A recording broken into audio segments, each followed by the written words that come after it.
Hello, everyone. This is Tim Siegel. My son Luke had a golf cart accident 5 years ago, and Ron and I have started a team we call For Minds 2.5 years ago. But I had made the decision to drive from Lubbock to Fort Worth for treatment at the Neurological Recovery Center. Luke and I had done that every week for basically for 2 years, to get on the local mat, to do some pool therapy. But another main reason that we went was to work with Daniel for acupuncture, which we had done every Wednesday and Friday for, gosh, Daniel, probably almost at full time, probably a good 1.5 years. And we saw some great things. You know, Luke was alert. He was responsive. Daniel will, of course, let you know all the things that it can and will do, but he would also watch Luke following acupuncture to see how he would do in PT. So I can't tell you enough good things about Daniel as a person, but also about what he does and what I learned about acupuncture. So at this time, I would just love to let all of us hear from Daniel. Oh, well, thank you, Tim. I miss you guys. I know we can't do it now, but I wish I could still see you and Luke every week. That was a lot of fun. Yes. So I'll give you kind of my backstory of how I got into acupuncture, which is I always get the funny looks because I'm not the old Chinese guy who does acupuncture. So when I was in high school, I was having a lot of digestive issues, and it was just affecting everything. So it started kind of real small, where it would be just a little bit here and there. And then as it started happening more and more, I got really, really stressed, and that seemed to make everything worse. So I remember sitting in class one day, and we had a test. It was going to be a tough day, and it just hit me, and I had to leave the class, make up an excuse, go to the bathroom, and it got really embarrassing and frustrating. And we went to the doctor, and they did some tests and couldn't really find anything wrong. So it was kind of the situation where they're like, all right, well, we don't know what's wrong. We can't find anything. So just try to manage it the best you can. So it was really tough. So I quit playing sports for a little bit because I didn't want to go on the rides. And it was really difficult. So we had a family friend who was an acupuncturist. And at that point, I was pretty desperate and like, I don't care. You can do whatever. And I'm willing to try it. So I think I was a junior in high school. We went to see him, and within just a couple treatments, it made a huge difference. And things started to get better. I was able to go on car rides. Since then, I've been all over the world, been to India twice, been to Israel, all these places that are pretty stressful, and haven't really had problems with it since he treated me. So after that, I got really curious and was going like, man, I had this problem I thought I was going to have to live with the rest of my life. And, it was really affecting me. And I was starting to kind of shut down and not do things like, we did all these tests and these things, and it couldn't really help me. So how did sticking needles in do anything? Like, how did that help? So when I went and talked to the guy who treated me, he started explaining to me that it was really effective because it was taking a functional approach to biology. So a lot of the thinking from our traditional medical system, which is amazing, is taking a cadaver and then looking at it and learning from a cadaver and doing surgery, doing these things, but basically taking over for the body, which can be just amazing for trauma care, for all the viral things that we've seen now. But my problem was more functional.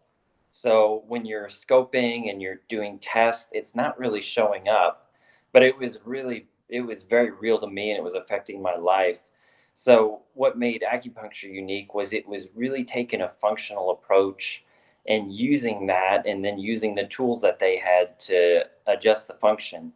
So one of the things that makes the theory unique, and I hope to be able to explain this, is that they start with the idea of a living body. So this interconnected set of systems that are all working together and then all dependent on each other. So if you think about just being able to stand up, takes a lot of coordination from all these different systems. And you have to have something for structure, you have to have something for communication, you have to have something for circulation. And they all have to work together in just the right way so that your brain can coordinate all the bones and the muscles and the forces so that you can stand up. The Chinese medicine idea is really looking at a complete pressurized body system.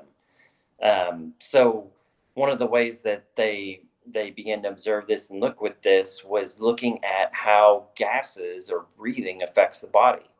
So a lot of the very, very ancient medicines from whether it be from Native American or Indian or Chinese medicine started with a lot of breathing work and breath work because that was the quickest way that you could affect the different pressures in your body.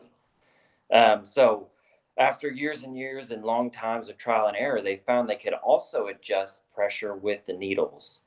And getting in at very specific points allowed them to target what they didn't know at the time, but now we know is nerve pathways. And so they began to describe things in terms of pressurization. And when you look at biology and you look at the body that way, there are three kind of problems that will typically happen. So it could be the pressure's too high, and we see that a lot with high blood pressure, and that it's obviously getting up way too high and can cause a stroke. It can be too low, which is something if you look at someone who's anemic and passes out, their pressure literally gets too low and their brain can't stay awake. So it's trying to get as close to the ground as it can so that it can be pressurized again. And then it can be unevenly distributed. So there could be something where the pressure is out of balance and it's not in the right place.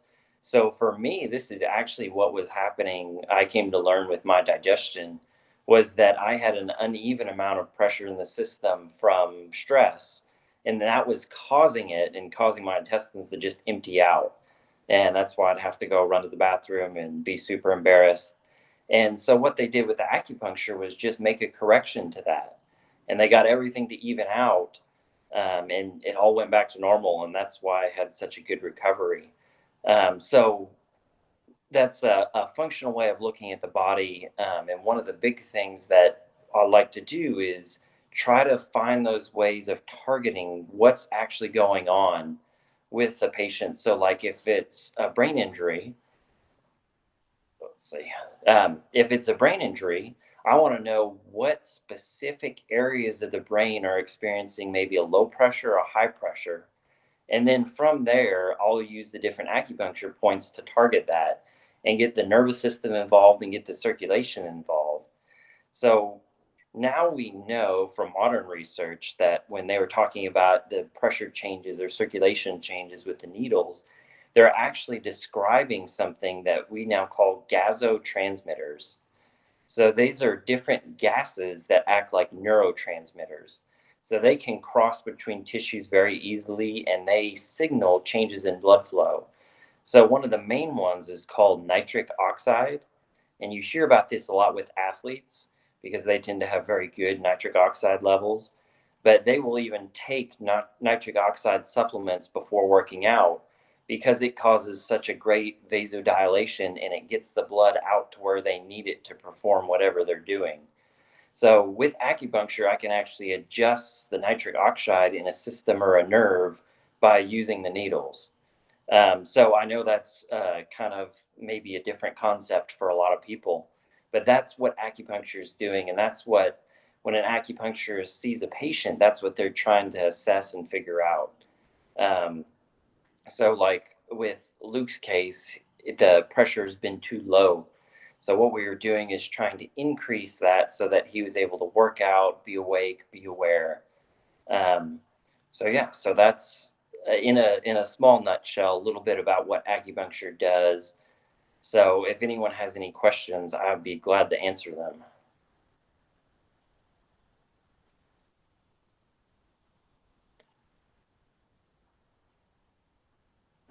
I have a question for you, Daniel. How how often do you think acupuncture should be done? Per week. Can you do it where it's a couple of weeks here and a couple of weeks off? How best do you think it helps a patient with a brain injury? So it depends on the condition. So some will resolve very, very quickly.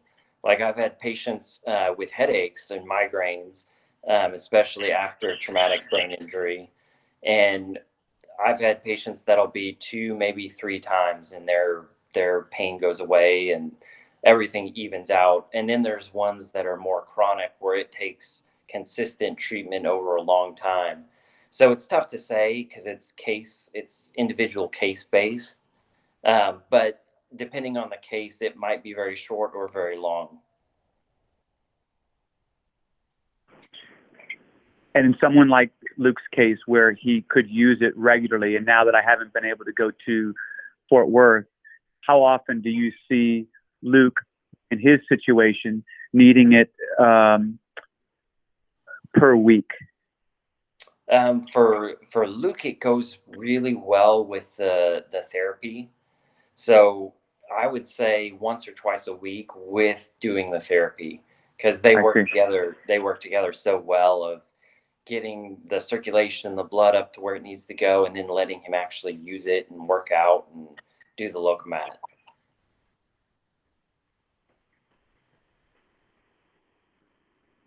Okay. Hello. Hey, Daniel. Hey. I got another question. So we were once in San Francisco. We saw one of it. I don't know. Do you remember the name? It's called Acupuncture. So he was doing acupunctures, and he would keep the needles anywhere from several hours, and some small needles were overnight. And the local acupuncturist that we use here, she would she would pretty much stick the needle and pull it out within like just seconds. And she said for kids, it's more than enough. And we did see the effects. I mean, he would be really relaxed and sleepy.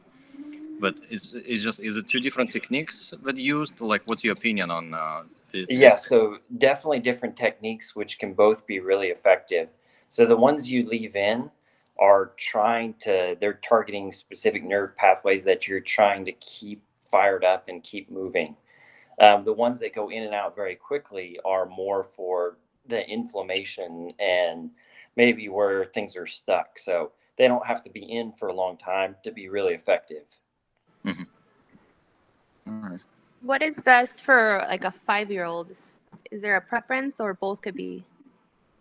Both could be really effective. It depends on where they're at. Usually it ends up being a 2-part. So there'll be areas that are too low that you need in kind of more long term. And then maybe ones that are really irritated that need just kind of in and out very quickly. Okay, thank you. And one thing I would like to add too is, at first I was curious as to how the needles, and I forget how many needles did you put in there, Daniel, for Luke? Usually between 10 to 12.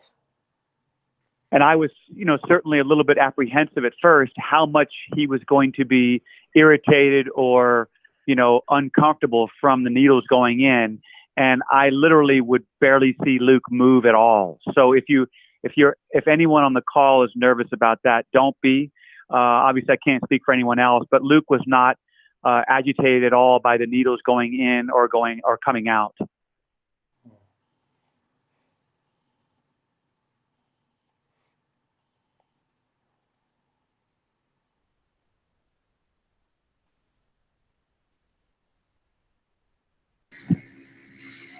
I know there's one person on the phone that has not figured out how to ask a question. So, and I know she wants to, she can't turn her mute off.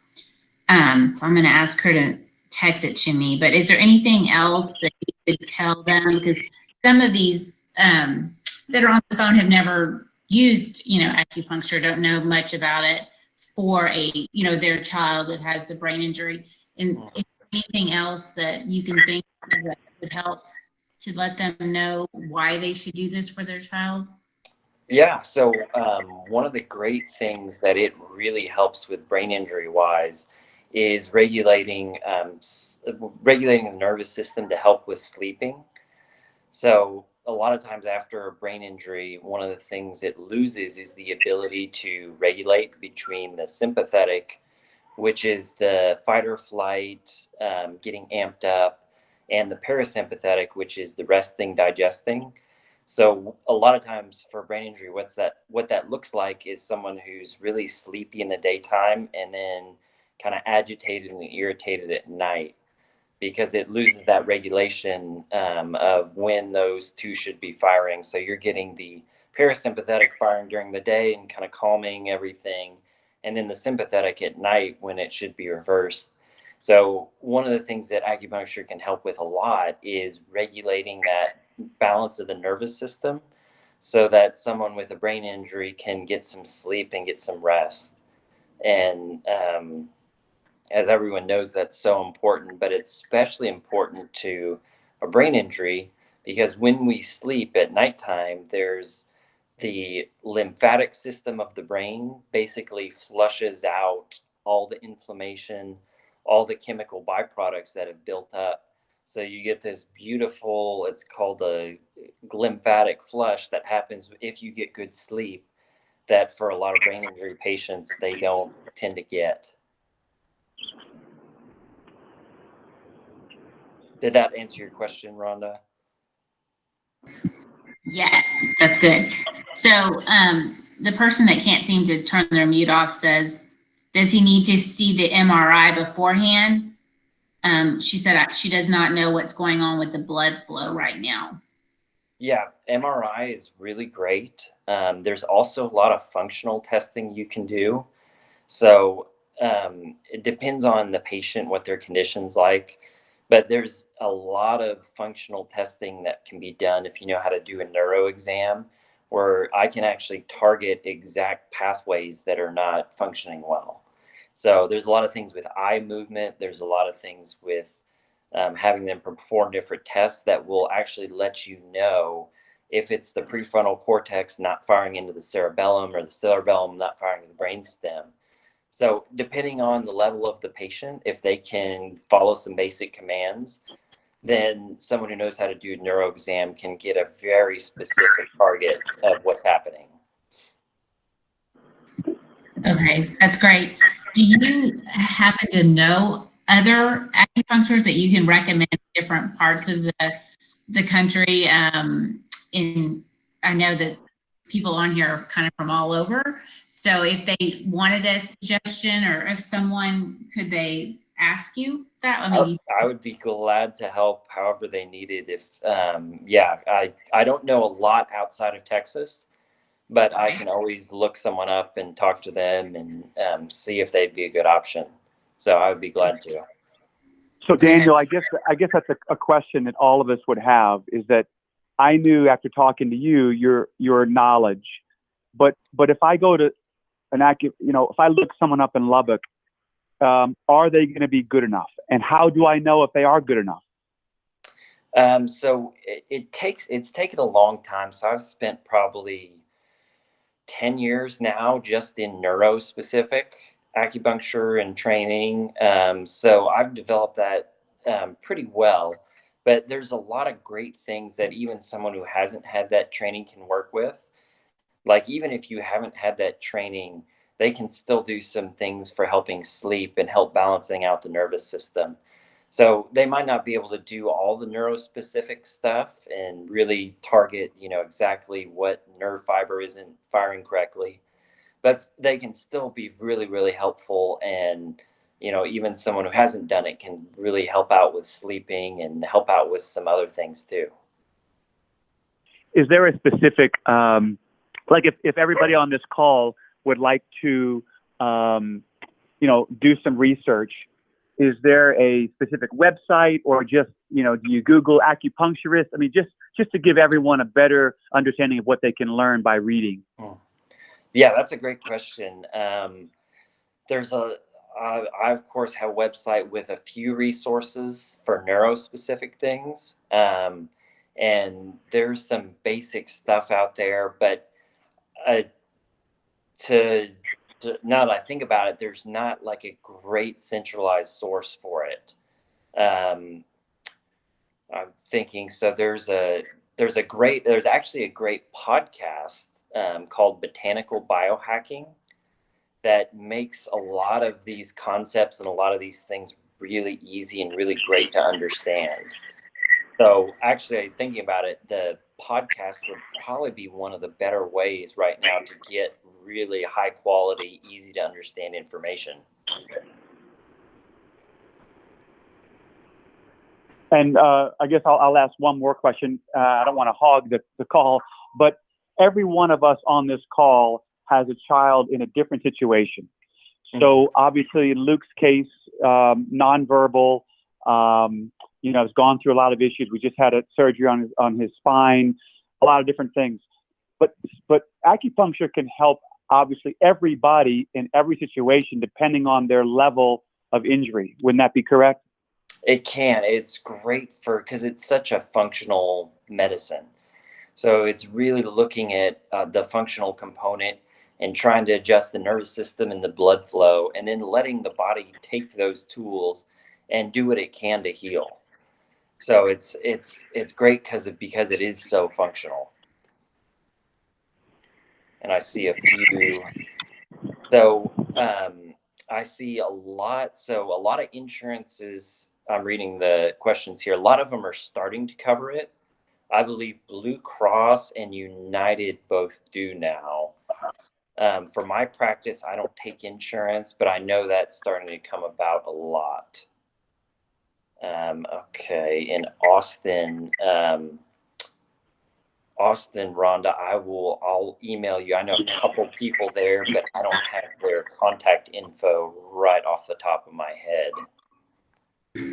Okay, thank you.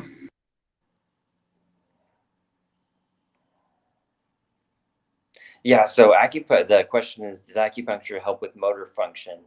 And how about visual field cut? So it's really good with that. And the cool thing about working with that is you can see some really dramatic changes pretty quickly. So for visual field, those cranial nerves fire directly into the brainstem. So you can do a lot of things acupuncture wise to drive blood flow to the brainstem, and then do eye exercises with it. And I have one patient who she's cleared me to share this with people, but she had in her right visual field, she couldn't see anything from about 2/3 over. And that's what we did. So we worked directly on driving blood flow to that brainstem and had her do eye exercises. And it started coming back pretty quickly where she could pick it up and start to see things. And I think she's now back to driving. So yeah, that acupuncture can help a lot with that. Can you share your? Yes. So they said, can you share your point of contact if we want to do a session with you? Absolutely. I'll make sure and get that to Rhonda. Yeah. So okay. So another one here about helping with cognition and brain fog.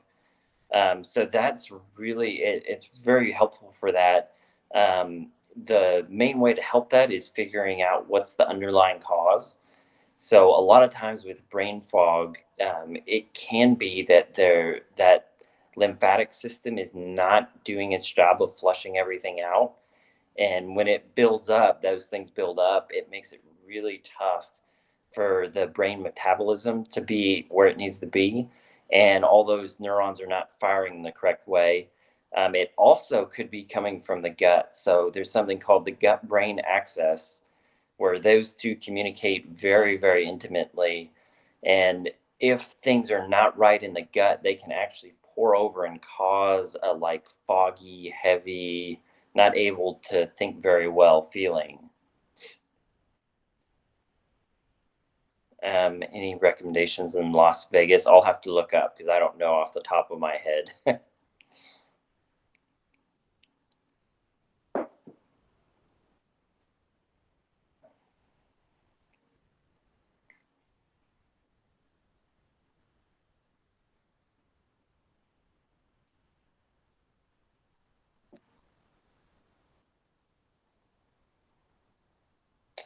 Yes. So asked if seizures are present. So you of course don't want to do it at the time of the seizures, but it can head off a lot of the seizure issues, because one of the things with seizures is it's that lack of top down regulation.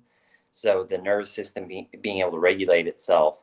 So if you use acupuncture to get that autonomic regulation back, a lot of times the seizures will go away kind of as a side effect of that nervous system getting a lot more balanced.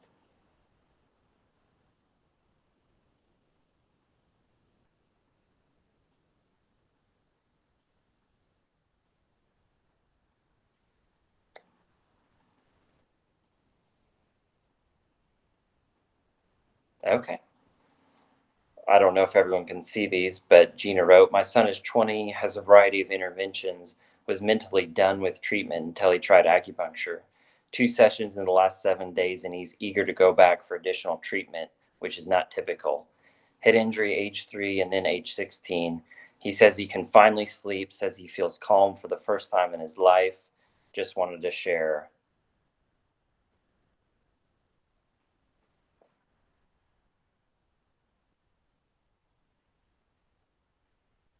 And then other treatments have been hyperbaric, biofeedback, a variety of massage therapy, cranial sacral, and many other. So that's a really cool story. Thank you, Gina, for sharing that. Well, you're welcome. I wish Nathan were on this right now so he could share, but I'll share the recording with him later. Great. Anyone else have a question? Feel free just to ask the question out loud if you'd like. Daniel, anything else pop in your head that maybe you haven't said that you want to share? I don't think so. I think that's about it. Okay. Okay.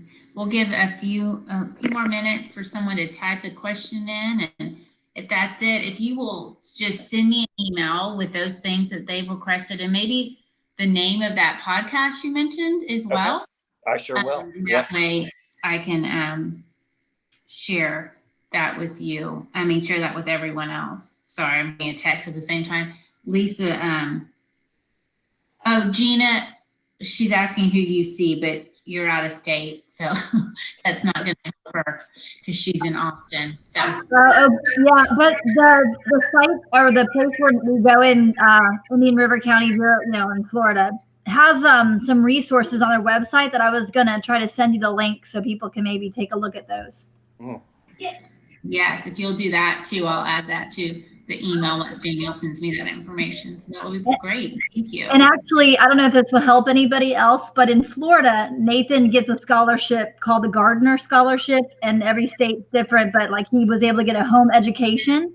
And I was able to get these therapies approved for reimbursement at 100%. Wow, that's awesome. And how I had to write it up is the educational benefit of it. So that's something, if any of your kids, if any of your states offer that kind of scholarship, I don't know, maybe I could help in some way, show you what I wrote up for my version of that to get it all approved. Oh, that was Gina, if you could share that with me, because right now we're accumulating information about support services for every state. So that would be awesome to add that to at least Florida. So people that are in Florida will know about that. So you can send that to me too. I think there's another question down there, Daniel. Okay, and it says, would someone need to continue acupuncture long-term to see the positive effects? I'd sound like a broken record on this, but a lot of times it depends on the case. So how severe it is, where they're at in the recovery, what your goals are. So things like pain usually go away pretty quickly. If we're doing something like trying to get the frontal cortex to talk to the cerebellum a lot better, that might take a little bit longer. And then after that, you might uncover another layer of, okay, not only that, but now we got to get the brainstem and some other areas. So it depends on the severity and then what your treatment goals are. That makes sense. Thank you. We'll see. Someone else have a question real quick before we get off? If someone thinks of something, is it okay if they just email me and then I can ask the question? Okay. Yeah, absolutely. Okay. Well, I appreciate you being here with us. That was great. Yeah, thanks for having me. You're welcome. Y'all all have a great night. Bye. Bye.